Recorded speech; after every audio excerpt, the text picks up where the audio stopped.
Hello एनिम lovers, कैसे हो? I hope कि तुम सब अच्छे ही हो। और यारो, अगर तुम सबको वीडियो पसंद आ रही हो तो प्लीज लाइक करना नहीं भूलना। तो चलो स्टार्ट करते हैं आज का एपिसोड। तो पिछले एपिसोड में हमने ये देखा था कि फी उस ज़ॉम्बी किंग को मार देती है और उसके बाद खुद को हील भी कर लेती है। तो अब आगे फीलिंग को इतना सारा मैजिकल पावर इस्तेमाल करता हुआ देख के रूही चौंक जाता है और मन में सोचता है कि मैंने कभी ऐसा नहीं सोचा था कि ये इतनी जीनियस होगी और मैं खुद को इससे कभी कंपेयर करूंगा। तभी क्वी रूही से कहती है कि रूही, अगर हमारे फादर फी के बारे में जानते थे कि वो इतनी टैलेंटेड है तो उन्होंने तुमसे यही कहा होगा कि तुम्हें उससे शादी करनी ही होगी, और अगर तुम ऐसा नहीं कर पाए तो तुम घर पे कभी वापस मत आना। तो रूही चिल्ला के क्वी से कहता है कि ये स्टूपिड बातें करना बंद करो, क्योंकि हमारे फादर ने कभी भी मुझसे ऐसा कुछ भी नहीं कहा। और उसके बाद रूही फी को देख के ये सोचता है कि फी एक एक्सीलेंट वुमेन है और ये अब मेरे हाथों से निकल गई है। अब फी ज़ॉम्बी किंग के सामने खड़ी होती है और मन में ये कह रही होती है कि ये तो अर्थ लेवल का ज़ॉम्बी किंग था। और उसके बाद क्वी फी के पास आती है और उससे कहती है कि फी, थैंक यू हमारी मदद करने के लिए। तो फी कहती है यूर वेलकम। और उसके बाद क्वी कहती है कि वाओ, तुम्हारे हेयर का कलर तो बहुत अच्छा लग रहा है और ये तुम पे सूट भी कर रहा है। लेकिन फी ये कहते हुए अपने बालों का कलर चेंज कर लेती है कि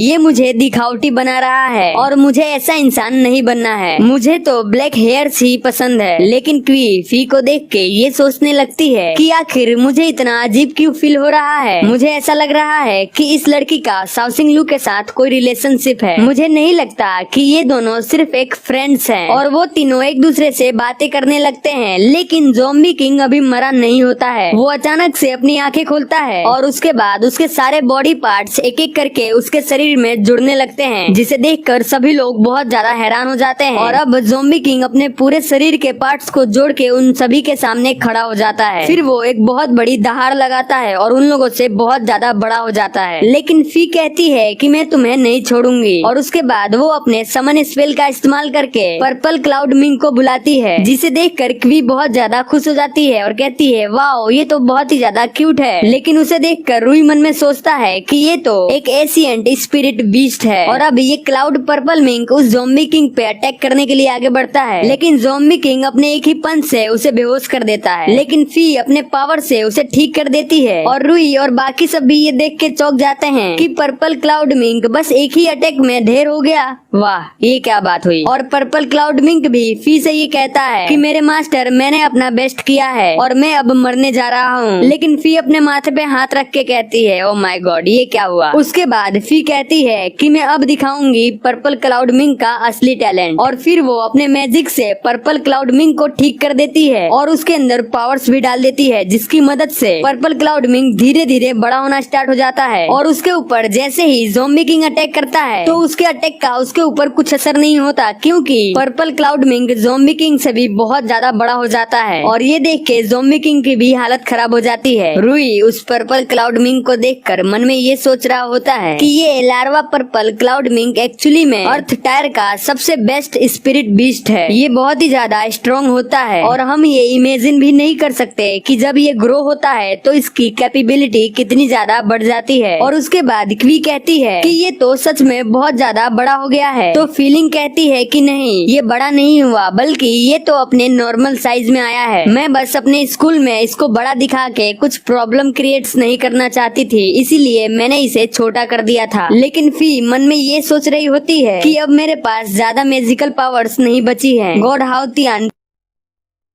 और मेरे पर्पल क्लाउड मिंग को जीतने में मदद कीजिए। तो उसके बाद रूही फी से कहता है कि फी, तुम चिंता मत करो, एशियंट स्पिरिचुअल बीस्ट लड़ाई में बहुत ही ज्यादा अच्छे होते हैं और तुम्हें ये भी नहीं भूलना चाहिए कि तुमने इससे पहले ज़ॉम्बी किंग को बहुत ज्यादा डैमेज कर दिया है। लेकिन रूही फी से ये सारी बातें कहने के साथ मन में ये सोच रहा होता है कि फी जब सीरियस होती है तो ये तो और भी ज्यादा अच्छी लगती है। और अब ज़ॉम्बी किंग और पर्पल क्लाउड मिंग के बीच में फाइट स्टार्ट हो जाती है, जहाँ पे zombie king purple cloud Ming पे अपने पंजों से बार बार अटैक करता है। लेकिन पर्पल क्लाउड मिंग उस ज़ॉम्बी किंग के अटैक को ब्लॉक करता जाता है, वो भी बड़ी ही तेजी के साथ। और ये चीज देखकर वो ज़ॉम्बी किंग भी हैरान हो जाता है और साथ में रूही और क्वी भी। और आखिर में बेचारा zombie king purple cloud Ming के आगे से भागने की कोशिश करता है। और फिर सीन शिफ्ट होता है और हमें शाओसिंग लू को दिखाया जाता है, जो कि डिवाइन पूल में होता है। और वो भाग के अपने डिवाइन पूल में आ जाता है और कहता है कि मेरी सोल अभी बहुत ज्यादा कमजोर हो गई गई है और ये साइड इफेक्ट इस सूट को यूज करने से हुआ है, जिसको मैंने अपने लेवल को